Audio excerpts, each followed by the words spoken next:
ஏழு ஜென்ம பந்தம் மனைவி என்பது, இதில் நீ வேறு நான் வேறு யார் சொன்னது?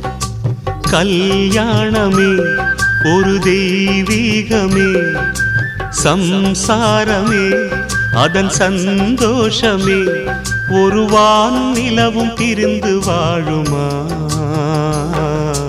ஏழேழு ஜென்ம பந்தம் மனைவி என்பது, இதில் நீ வேறு நான் வேறு யார் சொன்னது?